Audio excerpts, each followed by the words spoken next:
मैं इस सदन से दुनिया भर के अल्पसंख्यकों की आवाज उठाना चाहती हूँ, खास तौर पर हमारे पड़ोसी देश बांग्लादेश में अल्पसंख्यकों के साथ जो हो रहा है वे दिल को गहरे तक चोट पहुंचाने वाला है। उनकी जान माल की हत्या की जा रही है।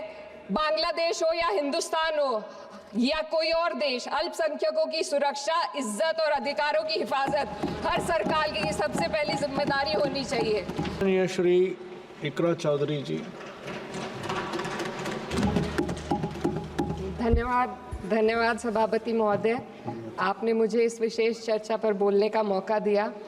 भारत के संविधान के 75वें वर्ष की चर्चा के मौके पर मैं सबसे पहले संविधान बनाने वालों की दूरदृष्टि को सलाम करती हूँ। एक युवा सांसद के तौर पर मैं अपनी उम्मीदों को संविधान के साथ जोड़कर खास तौर पर ये बताना चाहती हूँ कि आज हमारे देश में पिछड़े, दलित, अल्पसंख्यक समुदाय को किस तरह अपने संवैधानिक अधिकारों और आज़ादियों की हिफाजत के लिए हर रोज़ मुश्किलों का सामना करना पड़ रहा है। Doctor B.R. अम्बेडकर के कथन से अपनी बात रखना चाहती हूँ। उन्होंने कहा था, मुझे अपने भारतवर्ष पर फक्र है कि जिसके पास ऐसा संविधान है जो लोकतंत्र, समाजवाद और सेक्युलरिज्म को संजोता है। लेकिन आज ऐसा लगता है जैसे संविधान की किताब तो है पर इसे चलाने वालों का ईमान गुम हो गया है। आज हिंदुस्तान में हर वर्ग को किसी न किसी चुनौती का सामना करना पड़ रहा है, मगर अल्पसंख्यक, खास तौर पर मुसलमानों पर जो कहर टूटा है वो किसी से छुपा नहीं है। ये लोग सिर्फ अपने मजहबी पहचान की वजह से निशाने पर हैं।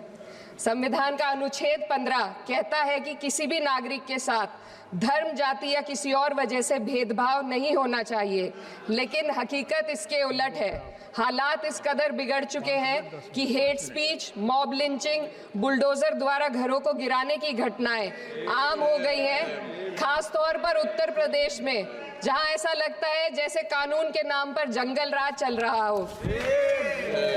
संभल में जो हुआ वो सबके सामने है।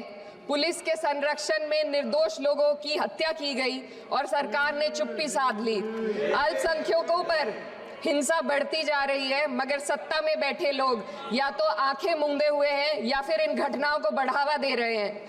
हद तो तब हो जाती है जब न्यायपालिका की बात भी अनसुनी कर दी जाती है। सुप्रीम कोर्ट ने मॉब लिंचिंग पर 11 सूत्रीय निर्देश जारी किए थे। इसमें साफ कहा गया था कि राज्य सरकारें और पुलिस इस तरह की घटनाओं को रोकने और दोषियों पर सख्त कार्रवाई करने के लिए जिम्मेदार हैं, लेकिन आज भी इन निर्देशों पर अमल नहीं हो रहा है। हाल ये है कि मॉब लिंचिंग को रोकने की बजाय सत्ता में बैठे लोग आग में घी डालने का काम कर रहे हैं। उनकी जुबान से ऐसी बातें निकलती हैं जो नफरत को और बढ़ावा देती है। ये अशांति अब इतनी गहराई तक फैल चुकी है कि हमारे समाज के धर्मनिरपेक्ष चरित्र पर गंभीर सवाल उठ रहे हैं। साल की शुरुआत में ही कई राज्यों में दुकानदारों को अपने नाम बोर्ड पर लगाने के लिए मजबूर किया गया।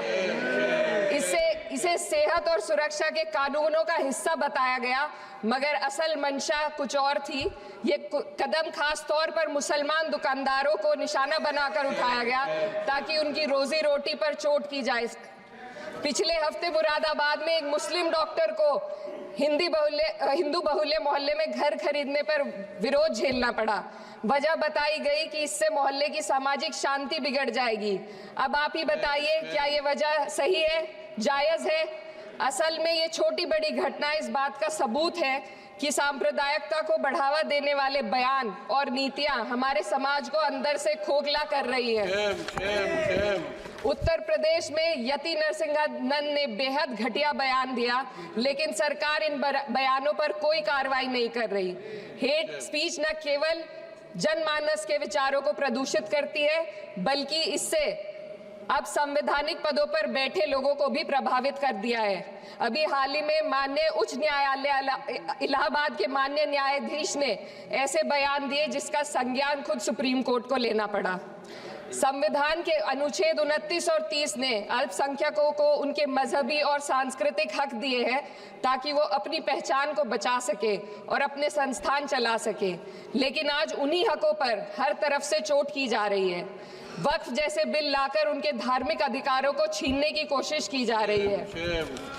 आज अल्पसंख्यक समुदाय को संविधान द्वारा दिए गए अपने बुनियादी अधिकार पाने के लिए लंबी लड़ाई लड़नी पड़ रही है। ऐसे कई मामले अदालत ने न्याय देकर संविधान की रक्षा की है, लेकिन अदालती प्रक्रिया में जो समय लगता है उसकी वजह से देश के सामाजिक ताने बाने को भारी नुकसान उठाना पड़ता है। मिसाल के तौर पर इलाहाबाद हाई कोर्ट ने 2004 के मदरसा एक्ट को रद्द कर दिया था, जिससे मदरसों के संचालन पर सवाल उठे। हालांकि सुप्रीम कोर्ट ने बाद में इस फैसले को पलट दिया और एक्ट को वैध करार दिया, लेकिन इस प्रक्रिया में जो समय लगा उसने अल्पसंख्यकों को बेचैनी और संघर्ष के दौर में डाला है। इसी कड़ी में प्लेसेस ऑफ वर्शिप एक्ट 91 भी आता है और कई अन्य अधिकार, उन्हें भी इसी तरह अदालती लड़ाइयों में उलझाया जा रहा है। ये स्थिति न केवल अल्पसंख्यकों के अधिकारों की राह में रुकावट है, बल्कि justice delayed is justice denied जैसी कहावत को सिद्ध करती है। मैं इस सदन से दुनिया भर के अल्पसंख्यकों की आवाज उठाना चाहती हूँ, खास तौर पर हमारे पड़ोसी देश बांग्लादेश में अल्पसंख्यकों के साथ जो हो रहा है वे दिल को गहरे तक चोट पहुंचाने वाला है। उनकी जान माल की हत्या की जा रही है। बांग्लादेश हो या हिंदुस्तान हो या कोई और देश, अल्पसंख्यकों की सुरक्षा, इज्जत और अधिकारों की हिफाजत हर सरकार की सबसे पहली जिम्मेदारी होनी चाहिए। मैं इस सदन से अपने देश के अल्पसंख्यकों के साथ बांग्लादेश के पीड़ित अल्पसंख्यकों की आवाज को एक साथ उठाना चाहती हूँ। ये वक्त की पुकार है कि हम सब मिलकर ये सुनिश्चित करें कि किसी भी इंसान को उसकी पहचान या मजहब के कारण डरकर जीने पर मजबूर ना होना पड़े। जहाँ हक छीने जाते हैं वहाँ अमन खो जाता है। ये बात हर सरकार को समझनी चाहिए। अगर हम सच में अपने संविधान का सम्मान करना चाहते हैं तो हमें नफरत और भेदभाव को खत्म करना होगा। हमें ये दिखाना होगा कि ये मुल्क हर वर्ग, हर जाति, हर धर्म और हर समुदाय का है, और जब तक ऐसा नहीं होगा तब तक संविधान की आत्मा सिसकती रहेगी। सर, अपनी बात को खत्म करते हुए मैं एक शेर अर्ज करना चाहती हूँ। ये दाग दाग उजाला, ये शब गजीदा शहर, वो इंतजार था जिसका, ये वो शहर तो नहीं। लेकिन अगर इस सदन में बैठे हम सभी सदस्य ये ठान ले कि हमें संविधान के मूल्यों को लागू करना है और उसे लागू करने का प्रयास करें, तो वह सुबह जरूर आएगी जिसके लिए लाखों भारतवासियों ने अपने जानों की कुर्बानी दी थी। श्री हनुमान बेनीवाल जी। धन्यवाद सभापति जी। मैं इस सदन से अपने देश के अल्पसंख्यकों के साथ बांग्लादेश के पीड़ित अल्पसंख्यकों की आवाज को एक साथ उठाना चाहती हूँ। ये वक्त की पुकार है कि हम सब मिलकर ये सुनिश्चित करें कि किसी भी इंसान को उसकी पहचान या मजहब के कारण डरकर जीने पर मजबूर ना होना पड़े। जहाँ हक छीने जाते हैं वहाँ अमन खो जाता है। ये बात हर सरकार को समझनी चाहिए। अगर